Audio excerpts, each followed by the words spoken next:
5,000 کے سوٹ کے برابر کر دیں تو وہ اس کو اتنے ہی شوق سے پہنے گی کہ آپ کو بھی خوشی ہوگی اور تھوڑے میں بھی گزارا ہو جائے گا۔ یہ دونوں میاں بیوی کے آپس میں ہم آہنگی کے لیے بہت ضروری ہے کہ شوہر حضرات کو چاہیے کہ ان کے کھانے میں نقص نہ نکالیں، اگر ہے بھی تو اللہ کا شکر ادا کر کے کھا لینا چاہیے، کیونکہ یہ میرے نبی کی سنت تھی کہ میرے نبی صلی اللہ علیہ وآلہ وسلم جب بھی کھانا تناول فرماتے اس میں کوئی کمی بیشی ہوتی بھی تو آپ صلی اللہ علیہ وآلہ وسلم چپ کر کے کھانا کھا لیتے اور وہاں سے اٹھ جاتے، اور اگر ناپسند ہوتا تب بھی کچھ نہیں فرماتے تھے اور کھانے سے اٹھ جاتے تھے۔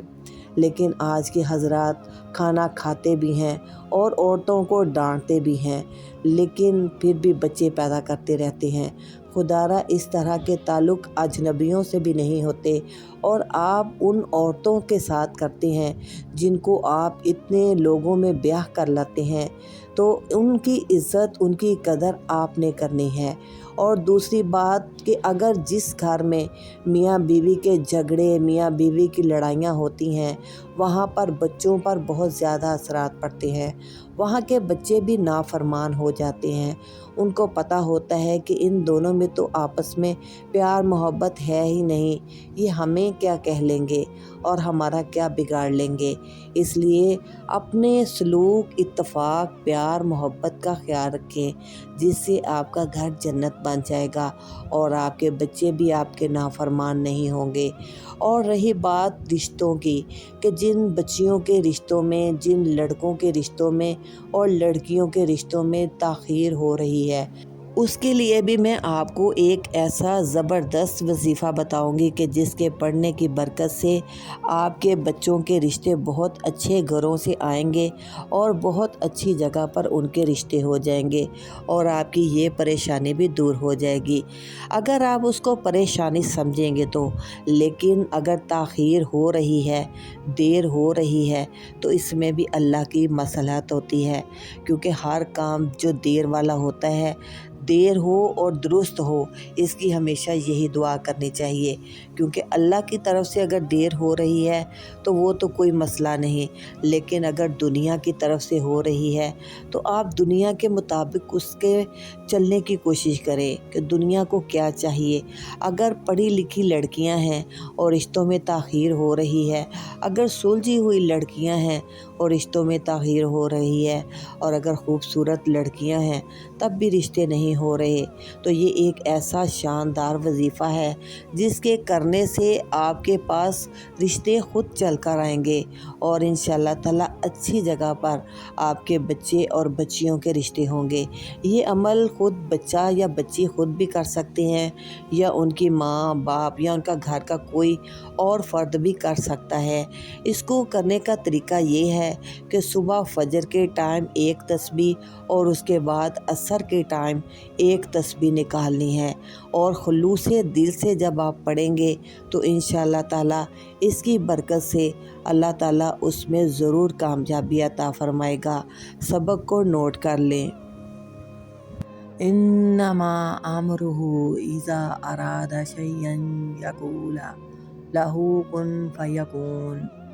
یہ سورہ یاسین کی آیت نمبر 82 ہے۔ اول و آخر درود شریف پڑھے تو انشاءاللہ جس چیز کا ارادہ کرے گا اللہ تعالیٰ اس کی وہ دعا قبول کر لے گا۔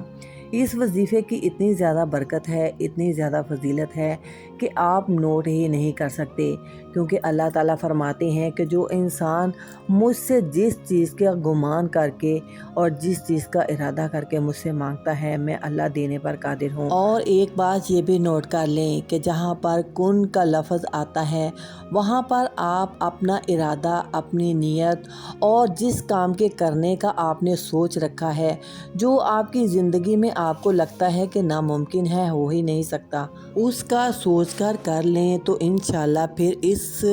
آیت کی برکت سے، اس سبق کی برکت سے اللہ تعالیٰ کے معجزات دیکھیں کہ اللہ تعالیٰ معجزے کرنے پر اب بھی قادر ہے، اور اللہ قادر کریم کس طرح آپ کے حالات بدل دے گا آپ کو بھی پتہ نہیں چلے گا۔ اس سبق کو اپنی زندگی کا حصہ بنا لیں اور اپنے دوست، احباب، رشتہ داروں کو بھی شیئر کریں جن کے ایسے کام جو کہ رکے پڑے ہیں، جیسے کہ رشتوں کا نہ ہونا، کاروبار میں بندش یا گھریلو جھگڑے، میاں بیوی میں جھگڑے یا بچے نافرمان ہو جانا۔ ان سب کے لیے اس سبق کو اس نیت سے پڑھیں کہ اللہ تعالیٰ قادر کریم ہے، وہ اپنی بنائی ہوئی چیز کو بہتر جانتا ہے کہ اس کو کس طرح ٹھیک کرنا ہے۔ اللہ تعالیٰ کے آگے جھک کر تو دیکھیں، اللہ تعالیٰ کے آگے مانگ کر تو دیکھیں۔ جب آپ کی نیت صاف ہوگی تو آپ کے آٹومیٹک سارے کام اچھے ہونا شروع ہو جائیں گے، لیکن نیت کا صاف ہونا بہت ضروری ہے۔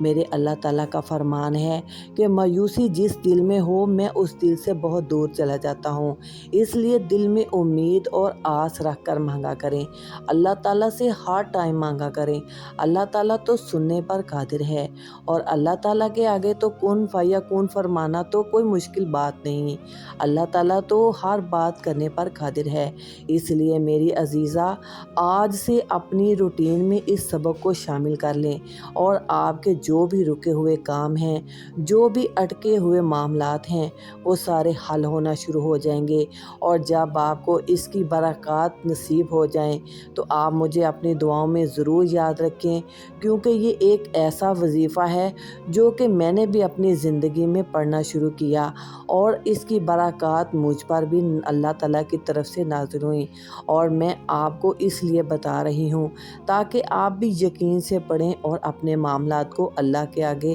رکھ کر اس سے دعا مانگیں۔ دعا کی قبولیت کا وقت کب ہوتا ہے؟ تہجد کی نماز کے وقت دعا قبول ہو جاتی ہے، اور جو لوگ اس کو اپنی عادت بنا لیتے ہیں تو تہجد کی نماز اللہ تعالیٰ کو بہت پسند ہے۔ وہ اتنی لاڈلی نماز ہے کہ اللہ تعالیٰ سے آپ کی خواہشات کو پورا کرنے پر زور لگا دیتی ہے، اور اللہ تعالیٰ سے ضد کرتی ہے اور اللہ تعالیٰ کو منا لیتی ہے۔ وہ اتنی پیاری نماز ہے، اس ٹائم بندے کا اللہ سے رابطہ بہت اچھا ہوتا ہے، اور اس ٹائم اللہ سے مانگنے میں کوئی شرم محسوس نہ کریں، اور اسپیشلی اپنی حاجات کے لیے تہجد کے ٹائم اٹھا کریں اور اس وقت اللہ تعالیٰ سے دعا مانگا کریں۔ اللہ تعالیٰ سے اس طرح دعا مانگے جس طرح وہ آپ کو دیکھ رہا ہے، یا اس طرح دعا مانگے جیسے کہ اللہ تعالیٰ آپ کو دیکھ رہا ہے۔ اس کے بعد فجر کے ٹائم بھی اللہ تعالیٰ سے بہت ہی خوش دلی سے مانگا کریں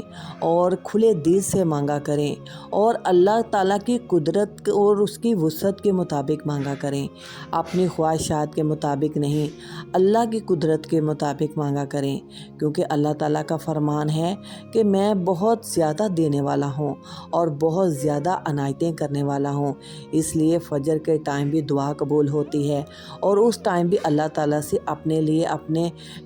عزیز و اقارب کے لیے، اپنے گھر بار کے لیے، کاروبار کے لیے، اچھی قسمت کے لیے دعا ضرور مانگا کریں۔ اور جمعے کے دن عصر سے لے کر مغرب تک دعا قبول ہونے کا بہت ہی اچھا ٹائم ہوتا ہے، اس لیے اللہ تعالیٰ سے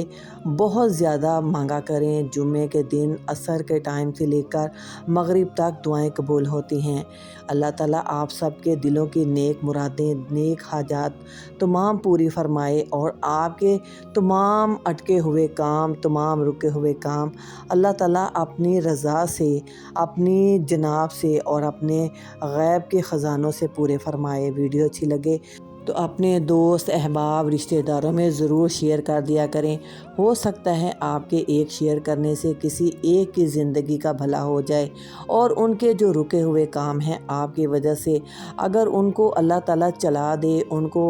صحیح راستہ دکھا دے، یا ان کی برکت سے ان کے معاملات حل ہو جائیں، تو آپ کا بھی نیکی میں ضرور حصہ پڑ جائے گا، اور آپ کو بھی اس کا اجر قیامت تک ملتا رہے گا۔ ایسی چھوٹی چھوٹی سی نیکیاں کرنے سے آپ آپ کا کچھ نہیں جاتا۔ آپ کا ایک لائک شیئر میری زندگی تو نہیں بڑھائے گا لیکن آپ کی آخرت کو ضرور اچھا کر دے گا۔ مجھے آپ کے ویوز کی ضرورت نہیں، مجھے آپ کے لائک کی بھی ضرورت نہیں ہوتی، لیکن میرا معاملہ اللہ کے ساتھ ہے۔ میں کہتی ہوں کہ کوئی اچھی بات آپ لوگوں تک پہنچا دوں تاکہ آپ لوگوں کا بھلا ہو جائے اور میری آخرت سنور جائے۔ اپنی دعاؤں میں یاد رکھیں۔ جزاک اللہ خیر۔ السلام علیکم ورحمۃ اللہ وبرکاتہ۔